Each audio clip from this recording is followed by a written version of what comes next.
When traveling by air, there are many things that we as passengers take for granted. For example, how much thought have you given to airports? What goes into building an airport? How does a location for an airport get selected? How long does it take to build an airport? And how much does an airport cost? And more importantly, what happens when things go terribly wrong? Well, in this special supplemental episode of Black Box Down, we're going to talk about Berlin's Brandenburg Airport's nearly 25-year saga, discuss some highlights and lowlights of the airport construction process. As always, I'm Gus, and I'm here with Chris. Hello, Chris. Hi, Gus. We're doing a weird one this week. Yeah, I've been looking forward to this since we talked about it. Oh, man, probably about a year. Yeah, it's probably been 2 years. Yeah, it's been a long time. Because you, in passing, talked about it. I don't know if it was on a supplemental episode or if it was whenever me and you were playing, streaming like the airport construction game, Airport Simulator. I think I talked about it in one of our supplemental episodes where we talked about movies, and I talked about that movie 7500 because that movie starts in Berlin at Berlin's Tegel Airport. And I made an offhand comment, I think, about like, oh, look, they're taking out from Tegel because Brandenburg's not done. And I think that was kind of the genesis of talking about it. Yeah, and just some of the stories that you like hinted at then, I was like, that sounds crazy and interesting. I spent a lot of time researching this one and looking into it, and there were so many stories I didn't know. I thought I knew a lot about this. There's so much that went on with this airport. It's unbelievable. And like I said in the intro, I'm sure most of the time, most people don't even think about the airport, right? I think here in Austin, the current airport we use used to be an Air Force base, and it opened up back in like 1999. So maybe people are a little more aware of that. Because like, oh, the airport was in one place and then it's in a different place now. But even now, it's been so long that I'm sure people have largely forgotten about the old airport. Yeah, I think the only thing people think about now is construction at the Austin airport. Which is nonstop, it seems like. So, and I think, even thinking about that, lots of times people might not even wonder about how much does it cost, right? So before we even begin really talking specifically about Brandenburg Airport, that's what it's called, by the way. The new Berlin airport is called Brandenburg Airport. It's called Willy Brandt Brandenburg Airport, I believe. Willy Brandt was, well, we'll get into it. Well, I'll just say it right now. Willy Brandt was a former mayor of Berlin some time ago. And Brandenburg is like the state that it's in. Oh, okay. In Germany. So that's why it's kind of got two names. I read a rumor, and this is unsubstantiated, so I didn't put it in the actual script. I'll just mention it right now. I read a rumor that this airport construction was so troubled that the people who oversee the Willy Brandt estate and name and legacy thought about rescinding the agreement to let them use his name on the airport. Oh, that's bad. People always want airports named after them. That's like... Right, that was a rumor. I couldn't find any really solid concrete information backing that up, but I did see reports of that. Yeah, I always thought it was weird because when the Austin airport moved, they changed the name. It's it used to be Robert Mueller Airport, and now it's Bergstrom Airport. Well, Mueller's still got a whole district of Austin, so... Right. But still weird. It's like you said, people like airports named after them. Anyway, okay. We're going to rewind a little bit, talking about this airport. We need to give a quick history lesson. Post-World War II, Germany was divided up into two countries, West Germany and East Germany. And growing up as a kid, it's something I remember. I don't know how cognizant of it people are nowadays, because for a lot of people, it's just always been Germany, right? But when I was a kid, it was definitely West Germany, East Germany. And, the Cold War went on for a few decades, and this persisted. Germany was split up after World War II until 1989 when kind of the collapse of the Soviet Union. Gorbachev, tear down the wall. Right, the wall. Yeah. The Berlin Wall, which also split the city of Berlin into West Berlin and East Berlin. Yeah. So even though it was one city, it was basically two cities. One, West Berlin controlled by certain groups, and the Allies, The Allies, East Berlin controlled by the Soviet Union. Yeah. So it was essentially two cities under two different rules. So because of Germany being split, and specifically because of Berlin being split into two cities, after the collapse of the Berlin Wall in 1989, there were 3 airports in Berlin. Oh, wow. Right. So Berlin's reunified, and now, we're one city, but we have 3 airports. Because before it was 2 cities with 3 airports. Now it's one city with 3 airports. 2 were in West Berlin, and 1 was in East Berlin. And was one of them more military focused? That's actually a really good question. I'll answer that in just a second. I'm just gonna say a couple names here real fast. And I'm gonna butcher these German names. Schönefeld was the East Berlin airport, and Tempelhof and Tegel were the West Berlin airports. I mentioned Tegel earlier. Tegel was initially built in 1948 to support the Berlin airlift. If you don't know about that, it was like a time when kind of cargo going into and out of West Berlin was kind of restricted and cut off. And the people or the countries managing West Berlin and West Germany had to undergo this huge airlift to kind of get supplies in and out of West Berlin to support the city. And as a result, Tegel was built to kind of support that in 1948. So to answer your question, Tegel started initially as kind of a military airfield because of that. So Tegel was built kind of as a military airfield in 1948, and then ultimately it was converted to a passenger airport. Kind of what happened. It's with all things. It's complicated. It's not an easy story to tell. But the easy version, the Cliff Notes version, would be that Tempelhof's runways were too short for jets once jets became popular. So that's kind of why they pivoted and switched to Tegel. Tempelhof continued to operate, but kind of with short runways. It was kind of limited. And then the other two airports I talked about, Tempelhof and Schoenfeld, those predated World War II. So those were older. So as you could tell based on these dates, like all three of these airports were old. So, 1989, Berlin Wall comes down. Berlin has too many airports that are all kind of too small. Too many airports, but not one that functions as it should. Right. Like the closest was Tegel, but even Tegel was kind of like too small at this point. They needed to look to the future. So they thought, why not build one new airport? It kind of helps also with the reunification story of Berlin and Germany. Like, let's get rid of the old stuff. Let's just build one new airport for New Berlin. So in 1991, they started the process. They formed a committee to find a location for a new airport. And when you think about it, it's like they want to find a location that is close to the city, but not too close because noise for people living close to the airport. And also you want to make sure you can get lots of land relatively cheap. Yeah. Because, runways are huge. The airport needs to be huge. If they want to build it with expansion in the future, they need a huge parcel of land. So the committee looked for 5 years. It took 5 years, Chris, to identify a location. Yeah. I mean, I guess there's like wheeling and dealing, but like how many areas can you be looking at? It was a very exhaustive search to make sure that they got the right area. Well, it sounds like it. And the area they chose was Schoenfeld, one of the old airports. What? Yeah, they were like, we already got one airport here. This is a typical thing. Even when the Austin area, when they moved to the new airport, it used to be an Air Force base. There were already runways there. That's kind of what they're thinking here. Like, Schoenfeld already has runways. It's kind of out there. We can bulldoze one of the runways, keep one of them, and then kind of build a new airport on top of the old airport. Okay. It makes sense, right? It makes sense. I don't know why it took them 5 years to figure it out. That's the weird thing.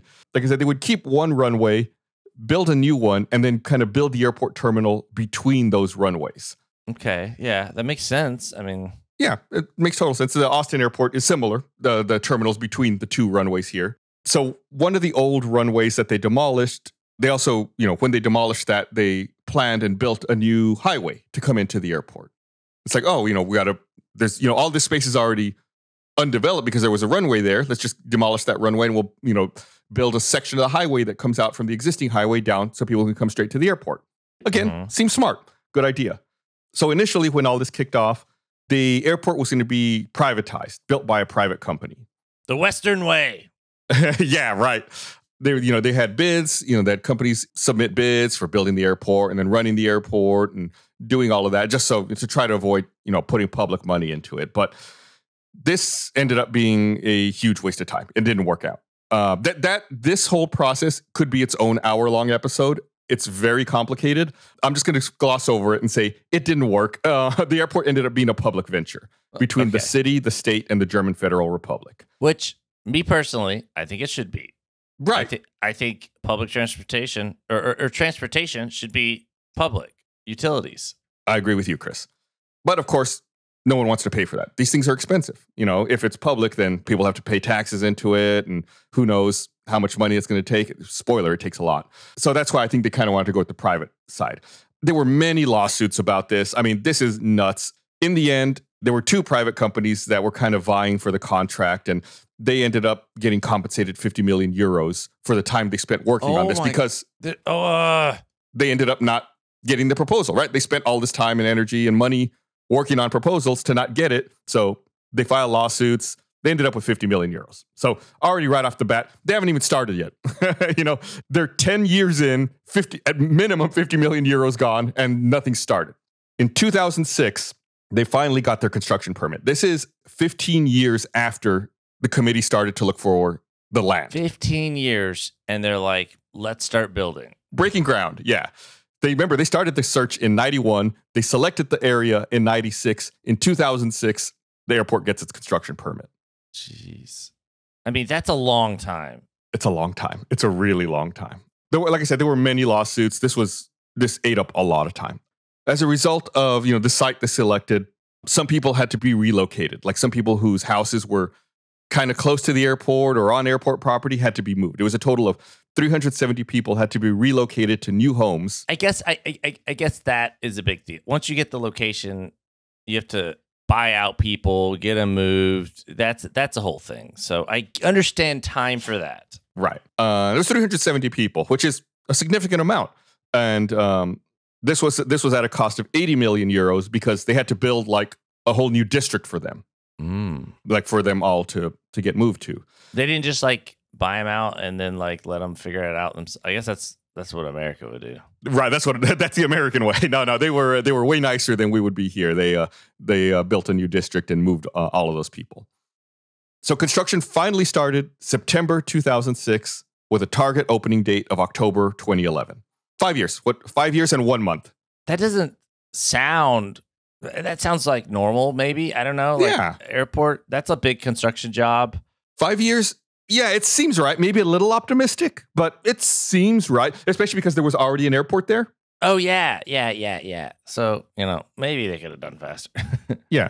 So Tempelhof Airport, remember that's one of the old airports I mentioned earlier, closed in 2008 because, they're starting this process. They're not going to need these old airports anymore, they figure. And also part of the agreement to open this new airport. Wait, which one closed in 2008? Tempelhof. Yeah. This was the smaller one with the shorter runways that really wasn't very good for jet traffic. Okay. And the new location is Tegel? Or wait, sorry. No, the new location is Tempelhof. Schonefeld. Right? Okay. I put Stonefield. Schonefeld, but the O has the dots above it. Okay. Schonefeld. Schonefeld. I'm sorry if you're a German speaker and you're listening to me right now. My deepest apologies. So Tempelhof closed in 2008. Because remember, construction starts in 2006. They expect to be done October 2011. The correct term, Gus, is Verzehung. Is that how you say I'm sorry in German? Well, probably not correctly. I'm sorry for that too.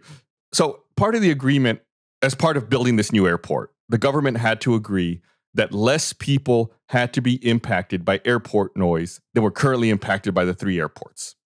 Does that make sense? It seems like that should be easy in that there's less airports. Right. But there's going to potentially be more traffic. Okay. So that's one of the reasons they had to close Tempelhof. It's like these other airports are going to have to close for the new airport. So let's get on top of it, right? Let's get in front of it. Mm-hmm. I don't know. It seems like you should close the old airports when the new ones are finished. Right. Well, that's why they kept Tegel open. Yeah, but it seems like, I don't know. If you have 3 airports and you're building a new one, it seems like, rather than go from like 3 to 1, you should go to like 3 to 2 for a while at least. Let me read something right here. Actually, this next point I'm about to talk about kind of plays into what you're saying there. So at the construction site, they were building 2 terminals, Terminal 1 and Terminal 2. Yeah. Remember how I said that they kept one of the runways, and they were going to use it for Brandenburg? They kept one of the old Schonefeld terminals open for low-cost carriers. So even though construction was ongoing there, they kept one of the old runways and one of the old terminals open so that some traffic could still come through there. Okay, and that's not an issue with all the construction, I guess? I guess not, because... It's like off to the side. Yeah, airports have construction all the time, so... Right. This is a little bit confusing. So the old terminal they kept open at Schonefeld, they called it Terminal 5, which sounds confusing because, like I said, the new terminals they're building are Terminal 1 and Terminal 2. So you would think, like, why didn't they just call it Terminal 3? Yeah. Well, they didn't call it Terminal 3 because there were future expansion plans on the new airport for a Terminal 3 and a Terminal 4. Oh, they're being that. Right. So they're like, we can't call it 3 or 4 because it might cause confusion. Like in the construction documents or something. It's like, all right, we'll just call that other terminal, the old one, Terminal 5. We're working over here. That'll keep working for a little while. So that's why they kind of were okay with closing Temple off. It wasn't fully down to one. Yeah. No, that makes more sense. Yeah. So, like I mentioned earlier, they had demolished one of the runways to build a highway down to the airport. And if you're in the United States, you like dust your hands off and you say, well, we're done, but it's Europe. So they built a railway linking the airport to the city as well. Oh, wow. It's brilliant, right? Why don't we have that? Yeah. How is that not like a thing? Well, the railway to the airport was complete in October 2011, right on time. Nice. The airport was not on time. In October 2011, the opening for the airport was rescheduled to June of 2012. That's an 8-month delay. Mm-hmm. That seems like normal, though. Yeah, that's not crazy. But the railways file lawsuits about this delay. Oh. Because they're incurring costs because the airport's not done. They hurried up, built their railway, and then no one's using it. Right. And they're having to run the trains because they need to ventilate the stations to stop mold from forming. So even though no one can go to the airport, there's no reason for anyone to go to the airport. The trains are still running there to keep the airflow moving through the stations. That I'm like, I know we talked about this briefly whenever a year and a half ago or whatever it was. Mm-hmm. It's to prevent mold? Yeah, it's to make sure the air's not stagnant and just getting humid in there. Oh, it's about humidity. Okay. Mm-hmm. So it's like the train still has to run because there's no one in there. There's no doors opening. There's no people moving around to circulate the air. So they've got to move the trains through to keep the air going. So as a result of this lawsuit, the airport had to pay Deutsche Bahn 5 million euros and then paid a one-time settlement of 70 million euros in 2016. So it's like the price tag's just going and going at this point, right? We're not even, all these numbers we've given, this isn't even money to build the airport. I think the initial budget to build the airport was 2.83 billion euros. Just to go back to what we talked about earlier. How much does it cost to build an airport? Mm-hmm. Their initial budget was 2.83 billion euros. That's a lot of money. It's a lot of money. And they've already spent, what, $500,000 on lawsuits or something? It's adding up there. And at this point, what we're talking about late 2012 now, right? This is the time frame we're in. By late 2012, which is what we're talking about now, the expenditures for this airport and construction are at $4.3 billion. Oh. They're not even done. They're not close to done, and they're already 50% over budget. Man. That's a lot of money, right? That's a lot of over budget. Like, I don't know how you get that over budget. Well, here, let's start talking about that, Chris. I mean, we've been talking about the lawsuits. Let's talk about the actual construction now, huh? All right. So the main wall of this new terminal building that they were building, this was for Terminal 1, I believe, faced west. And I've never been to Berlin, but apparently in Berlin and in this part of Germany specifically, a lot of the weather comes from the west. That's where all the rain and the wind comes from. All of the air vents for this building were on the west side of the building, and they were not installed properly, and they were letting rainwater into the building, which caused extensive damage. They were worried about mold because of the stagnant air, and they're just letting water into the building. Yeah, anytime it was windy and rainy, it was just coming straight into the building. So they had to tear down a bunch of walls, take out all the vents, redesign all of that, redo it to stop rainwater from coming in. Remember earlier how I talked about less people had to be affected by airport noise from this one airport compared to the 3 earlier? Mm-hmm. Well, about 10% of the budget of the overall airport budget was spent soundproofing homes in the area of the new airport so that they would not be affected by airport noise. 10% of the budget? That's a lot of money, Chris. On soundproofing? Yeah. Then what happened was they did all this soundproofing to stop the sound from affecting people in their homes. What they realized was, now these people can't open their windows because there's so much noise outside from the airplanes. So on top of that, they also had to improve the ventilation systems in all of these homes and apartment buildings to circulate fresh air because people can't open their windows anymore. How would they spend that much money on? That is an insane amount on soundproofing. It's a lot. There were also just fundamental mistakes made during the construction of this airport. There were cooling pipes that were running all throughout the airport. There were about 60 kilometers of cooling pipes. What is that? That's like 40 miles worth of cooling pipes that were all installed without any thermal insulation on them. Wait. Cooling pipes, as in pipes to cool. How does that work? I don't know what a cooling pipe is. Yeah, it can be for a number of things. This isn't my area of expertise by any stretch, but like, let's say you have something hot, right? Yeah. And you want to cool it down. You run cool water around it, and you need to feed that water in and also take the water out. Okay.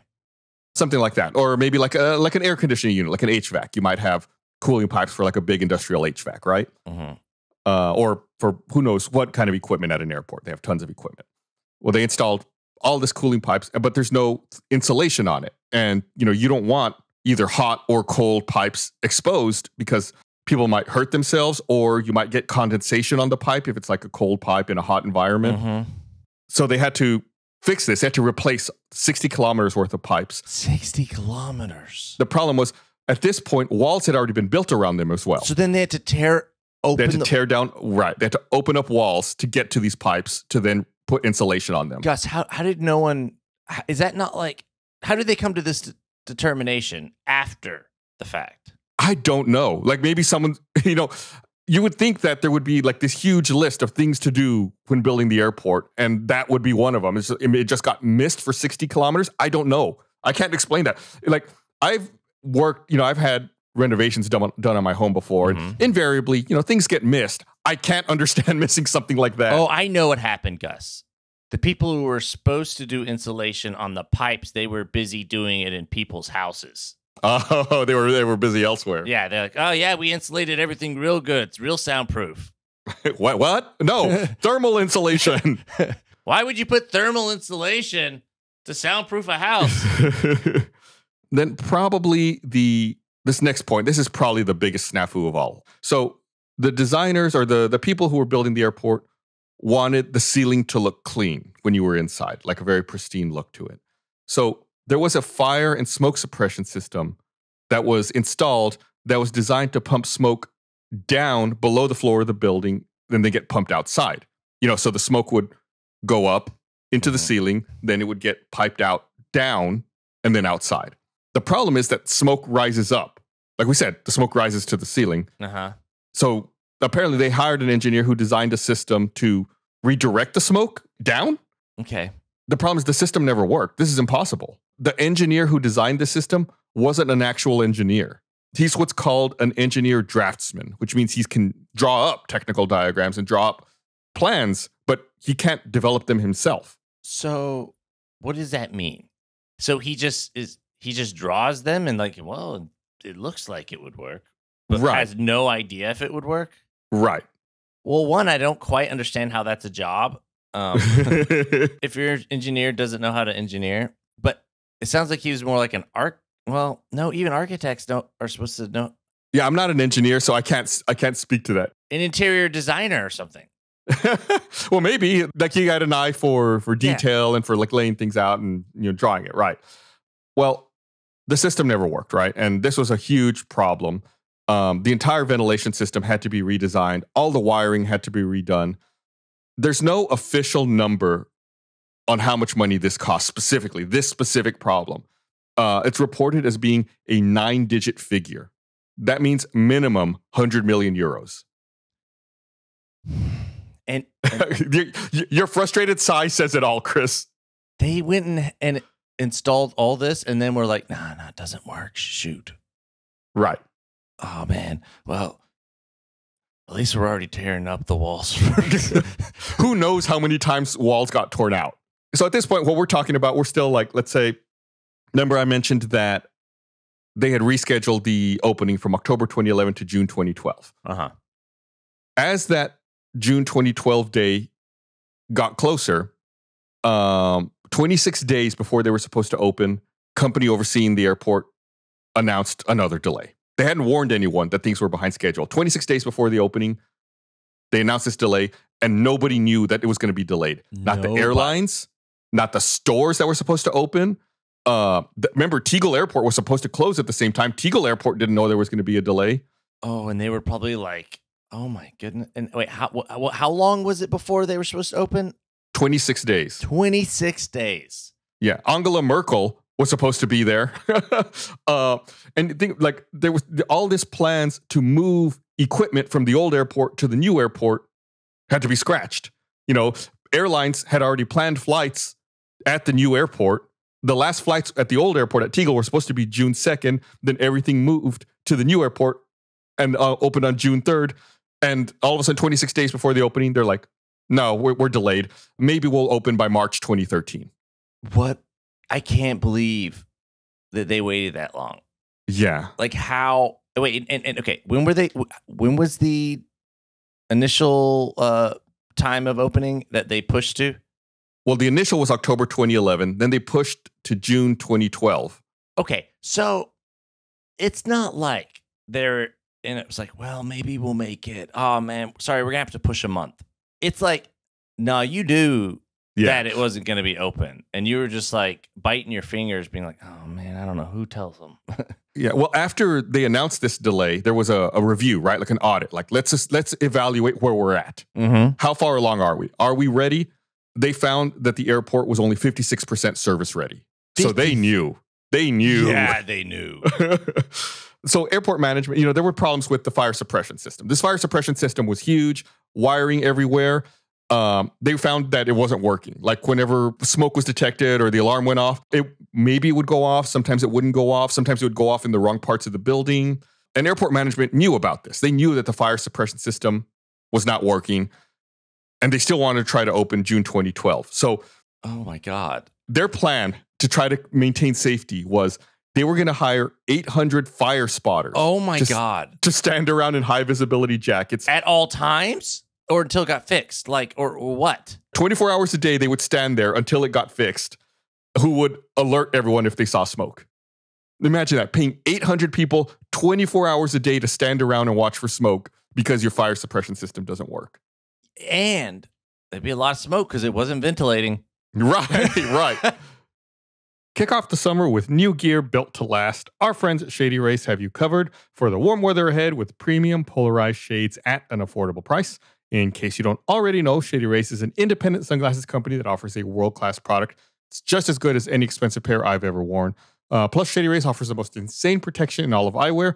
Every pair of sunglasses is backed by lost and broken replacements. So if you lose or break your pair, even on day one, they'll send you a brand new pair, no questions asked. These are definitely a go-to for me. I keep them in my bag. That way, no matter where I am, out and about, this is a brutal time of year, super bright here in Central Texas. I always make sure I've got my Shady Rays close at hand because they work great. It's a no-brainer to take them everywhere. If you don't love them, you can exchange them for a new pair or return them for free within 30 days. There's no risk. When you shop with Shady Rays, their team always has your back.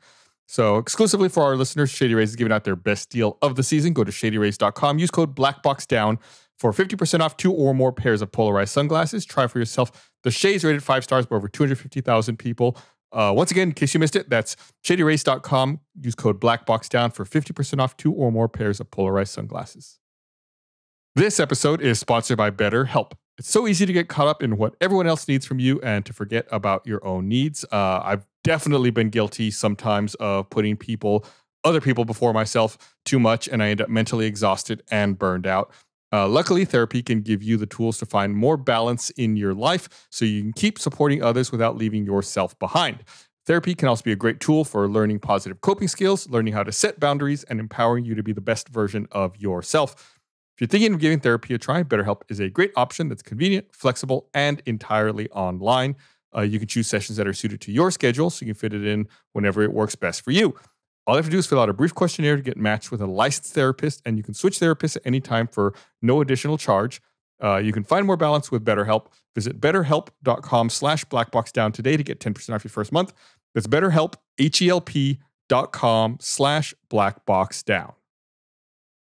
With the weather heating up in Texas, I found myself wanting to spend more time outside and less time in the kitchen. Luckily, Green Chef has convenient, step-by-step recipes ready in less than 30 minutes. You can cut down on meal prep with pre-portioned ingredients and prepped ingredients, including pre-measured sauces, spices, and dressing. This summer, Green Chef has seasonal recipes featuring certified organic fruits and vegetables, organic cage-free eggs, and sustainably sourced seafood. Plus, you can now choose from more than 50 weekly menu and market items with the option to mix and match meals in the same box without changing your plan. Green Chef's absolutely great. Every meal I make with Green Chef is awesome. They're super quick to make, super easy to make. I'm not very good at cooking. Even a dum-dum like me can do it super quickly. And like I said, it's all delicious. When you're done with your little project, you get to eat it and enjoy it. In case you didn't know, Green Chef is now owned by HelloFresh with a wider array of meal plans to choose from. There's something for everyone.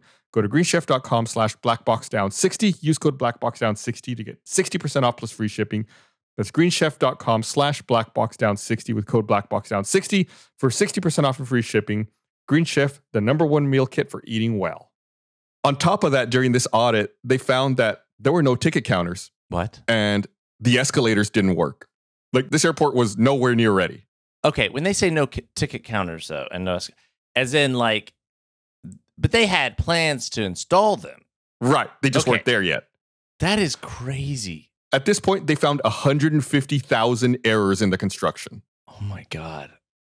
And this audit, like stuff like audits and stuff also, it's all compounding. Right.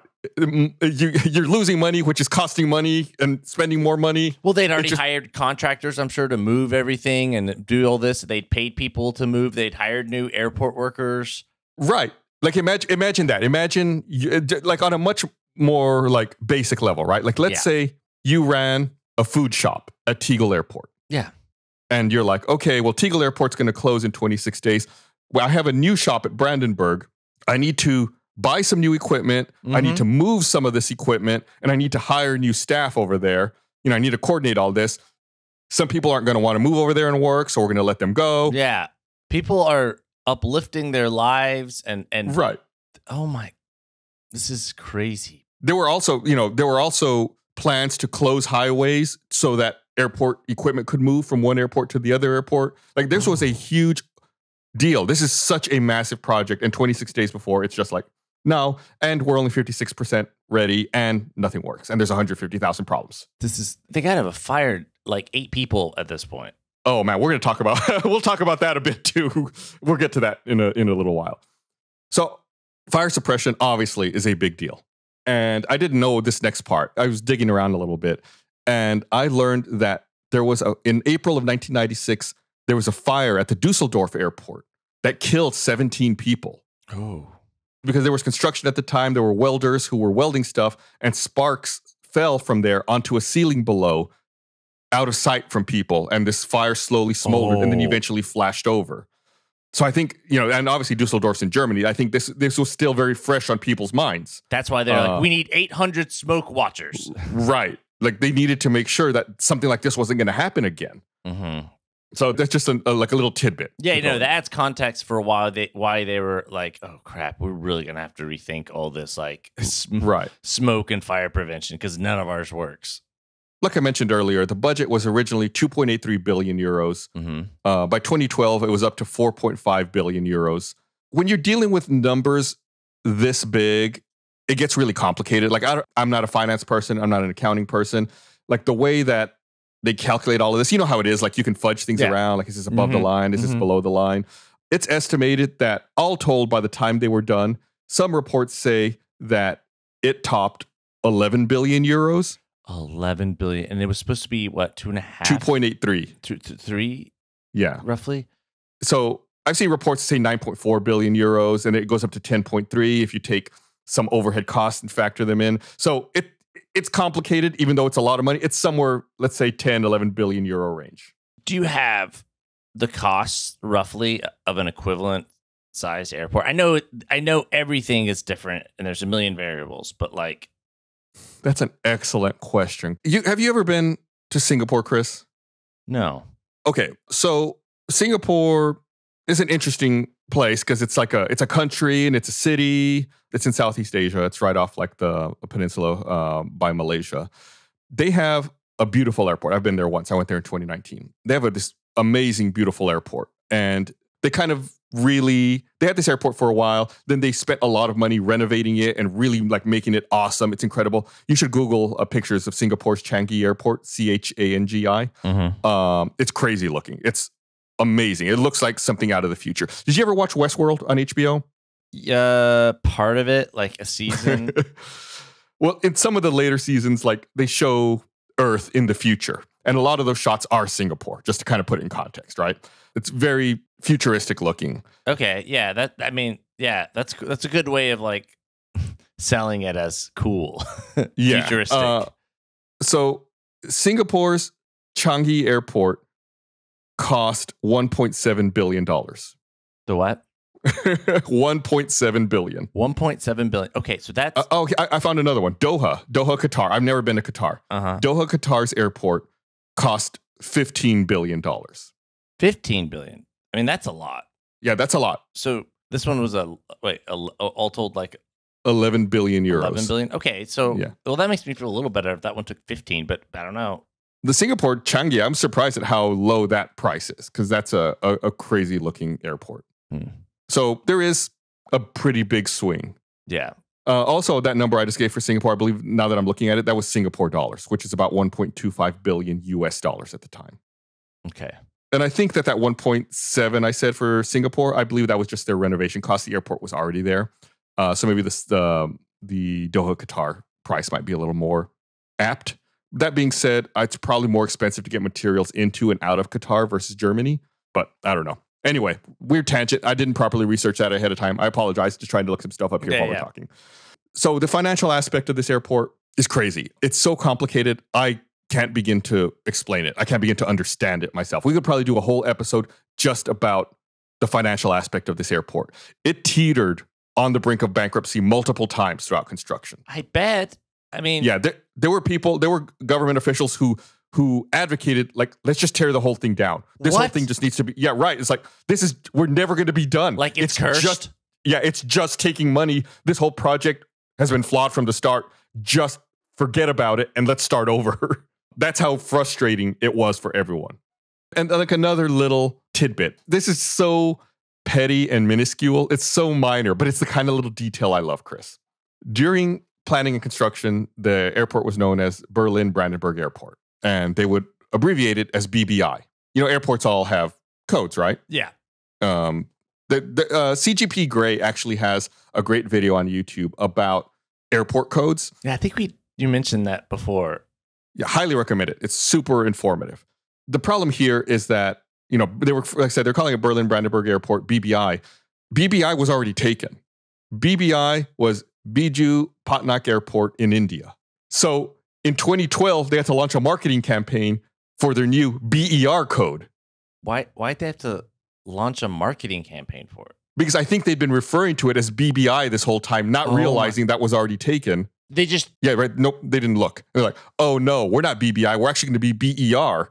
This is the dumbest. It's so dumb, but I love it. It's so perfect. So, you know, this construction's been going on at this point for years. And some parts are getting done, or some parts are getting completed, some parts aren't. And buildings need maintenance, even though they're empty. Like millions of euros per year is being spent maintaining empty buildings because it's not being used. Like if you don't maintain it, it's just going to fall apart. Yeah. It's like, we really got to keep the maintenance up. There's trains running through it all. Right. It's mind-boggling. And when this airport was initially conceived, remember this process started back in the 90s. When the airport was initially conceived, they envisioned it as a large international hub with passengers passing through and connecting, right? It's like, oh, you know, I'm flying somewhere, going to fly to Berlin, which is the hub, and then connect and then go somewhere else. Over time, this is a little more like inside baseball with the airline industry. Over time, that system has kind of fallen out of favor a bit. If you look at like the success of the Boeing 787 versus the Airbus A380, it's like airlines are running a lot more point to point as opposed to hub and spoke that they used to.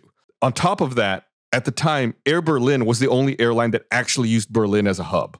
Like no other airline used Berlin as a hub because if you're flying through Germany, Frankfurt's a big hub. Okay. And then on top of that, Air Berlin shut down in 2017. Okay. So they built this, envisioning it as this huge international hub when Air Berlin was the only airline that used it as a hub, and the industry kind of has moved away from that model. So they're building a ghost town. Well, yeah, they're building an airport as it would have been needed in the 90s compared to how we need it nowadays. Yeah. Then in 2015, the airport administration actually acknowledged that This hub competition was so intense that Frankfurt and Heathrow would fight a price war with them to avoid losing passengers. Because Heathrow and Frankfurt are the two big hubs in Europe. It's like, oh, those airports are going to fight a price war with us to keep us from becoming a hub. Oh, as in like they're going to knock down the prices of their airport. On the airline side, right. They'll reduce their fees to the airlines to keep them there. To like keep them from going to this new airport, which is then, oh my God. And those are huge airports that are already established with deep pockets. This is an airport that's trying to open and is losing money like crazy and can't afford a price war. Oh my God, this is also insane. There's so many weird details like that. Speaking of strange details, so the architect for the airport was a man by the name of Meinhard von Gerken. And he's in jail now? No. He was the architect that had designed Tegel before. Okay. So they tapped him to design Brandenburg, thinking, hey, he made one airport for us already. That was great. Let's have him do Brandenburg. The problem was he hates airport shopping. He wrote a book, I believe it's called Black Box BER. And here are 2 quotes from him about airport shopping. The first quote is, most passengers have no desire to buy anything.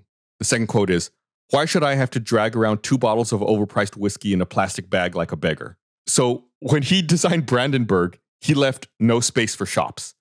The airport, however, needs shops because they need them to pay rent to fund the airport. Money. How did no one? They had to change the plans on the fly as they were building the airport to add space for shops. Who approved it? I think they were just like, yeah, he's the best. He already did one for us. He knows what he's doing. Right. And then they get there and start worrying like, oh no, he didn't know what he had his own agenda he was pushing here. And now we're in trouble because of it. Then to top this off, 9 months after the construction started, politicians realized the airport was going to be too small. What? Gus? They ordered a redesign with 65% more floor space. Too small as in? The terminal, the inside part. Gus. This is terrible, Chris. Is it because of the shops? Because they were adding in more shops? Right. Exactly. You nailed it. They had to add shops. They had to add more space for things like that. Then on top of that, the politicians also requested that they build gates for the Airbus A380 because the A380 is huge. It needs special gates to be able to accommodate it. But they asked for this, but no airline had ever said they were going to fly an A380 to Berlin. And like we talked about earlier, that's kind of an outdated model that's really not being used too much anymore. But is a politician thing. Right, exactly. Do you think that's like a thing where what is it called when you're like paid to like a bribe? Well, yeah, but it's legal. Oh, lobbying. A lobbyist. A legal bribe. A lobbyist. Is it like the Airbus lobbyist? Maybe. It doesn't make any sense to me. Maybe lobbying, maybe like point of pride. Like, yeah, the Airbus A380 can fly and land here. Like, I don't know. I just wonder why politicians would be like, yeah, make sure you get an Airbus in there. And this, speaking to earlier, we talked about, this is part of the problem with a public funded airport. It's like, now you have politicians meddling in this. It's like this isn't their area of expertise. They have no business meddling in this.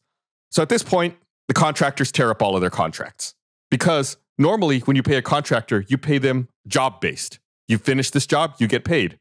But the job's constantly changing. And it's never ending. Right. So all the contractors begin charging by the hour instead of by the job. Oh my God. Right. Now you start to see where the money's multiplying. This is way more expensive.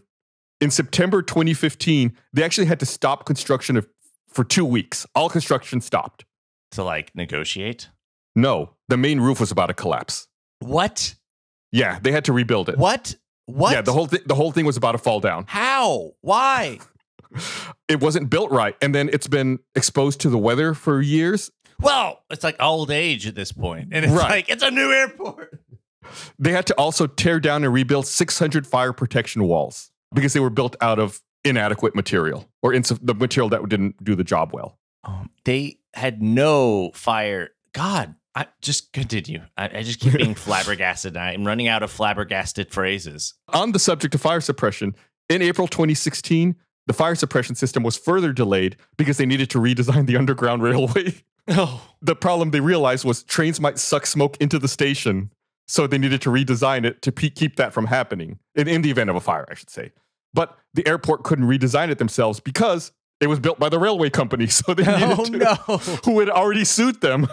So they needed permission and help from the Federal Railway Authority to redesign the rail stops to keep smoke from being sucked into the stations in the event of a fire. And that's because they didn't design proper smoke ventilation. Right. Chris, we're at April 2016. This airport was supposed to open October 2011. In that same month, in April 2016, this press spokesperson for the airport, a man by the name of Daniel Abu, was fired because he stated billions of euros had been squandered and that only someone, and this is a quote from him, only someone dependent on medication will give you any firm guarantees for this airport. Oh. This is their press spokesperson. Oh my God. The next month, in May of 2016. I just imagine that, like, at what state that press person is at this point where they're like... Yeah. They're just so, like you, flabbergasted. Who knows how long? There's no end in sight. This is just going. In May of 2016, which is the next month after this, a whistleblower on the airport project who had alerted the public to corruption had been poisoned. He survived, but he was ill for 3 months.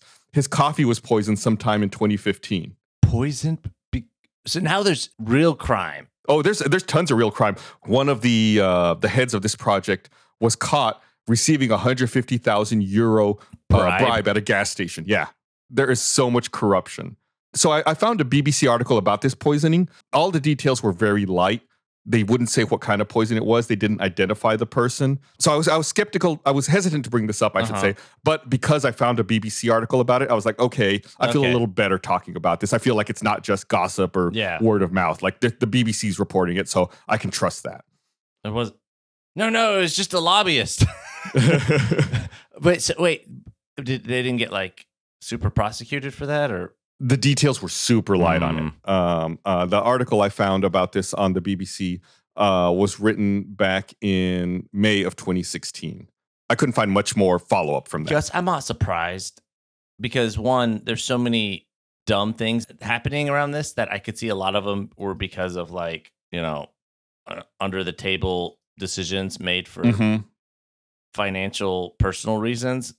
And or also things were such a mess that they're like, yeah, they're never going to notice. Like, right. The budget's 11 billion euros. What's 100,000 euros here? Yeah. In October 2016, it was discovered that motors used to open and close windows wouldn't work above 30 degrees Celsius or 86 Fahrenheit, like automatic ventilation windows. So they all had to be replaced. 80% of the doors would not open, creating concerns around venting of smoke in a fire. This is 5 years after the airport's supposed to open, by the way. Did they not? Was fire not invented prior to like the 90s or something? Where they're like, "What's this, thing that like this hot new thing?"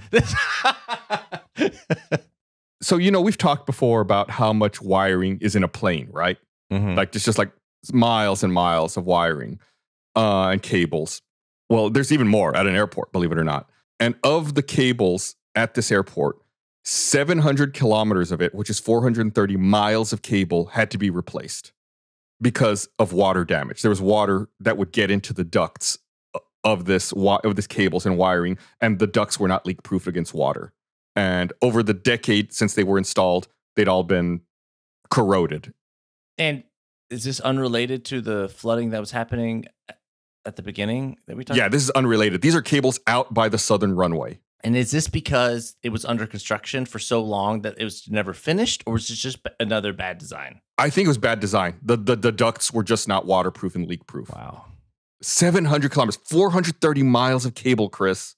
So when you hear numbers like that, it'll be no surprise to you. I've seen interviews with people, those kinds of interviews where like someone's backlit so you can't see them and their voice is changed and they're talking about, because they're afraid of reprisal, right? I've one guy got poisoned. I've seen interviews with people like that talking about how contractors were just stealing copper like crazy. Like all kinds of materials were just flowing out of the job site. Like they would just take materials and then go sell it. Oh my God. And like I mentioned, there were managers taking hundreds of thousands of euros in bribes for contracts. Some of them got caught. Who knows how many more didn't get caught? One of the CEOs for the project was fired, then filed a lawsuit and won €1 million payout. What? Yeah, it's lawsuit after lawsuit after lawsuit. It's just nonstop with this project. In 2018, They ended up having to replace, you know how when you go into the airport and there's those like monitors that show you like the arrivals and the departures and the time and everything? Mm-hmm. In 2018, they had to replace 750 of those at a cost of over $500,000. Why? Because they were made with like VHSs or something? Because they started this in the 90s? No, it's because they'd been on nonstop for 6 years and reached the end of their life. Oh my God, that makes sense. The airport's not even open yet. That makes so much sense, but it's so stupid, Gus. The nobody has even looked at them. The airport's not open. Wait, why didn't they? Why can you not turn them off? I think they just installed them and left them on. Like, okay, we're done with that. What? Yeah, so 750 screens never used, thrown away because they reached the end of their life. I like it. It just has all the flights and they all say delayed. Yeah. It probably was just blank the entire time. Oh, man. So all that being said, we're reaching the end here, Chris. The airport finally had its emergency and safety systems approved in April 2020, and construction officially ended May 15th, 2020. May 15th, 2020. What were you doing May 15th, 2020, Chris? Pandemic. Yep. Oh, my. So they finally did it. And COVID is happening and nobody's traveling. No one is traveling. So it's just, all right, grand opening. And then like, it just, and they're like, the railway cars are like, well, you still got to pay us. We still right. Remember how they were concerned about, closing these other airports, and we need to build a big airport that can process tons of passengers and be a huge hub. Well, no one was flying. They began moving equipment to the new airport in August of 2020. They ran tests with volunteers, to make sure everything was working at the airport. And those tests concluded October 15th, 2020. And then all airlines moved from Tegel to Brandenburg between October 31st and November 8th, 2020.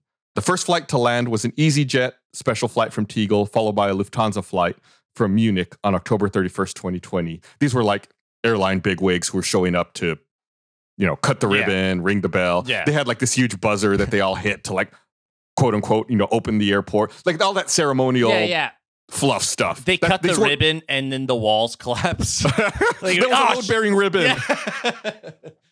The first departure was the next day. It was a flight to Heathrow on November 1st, 2020.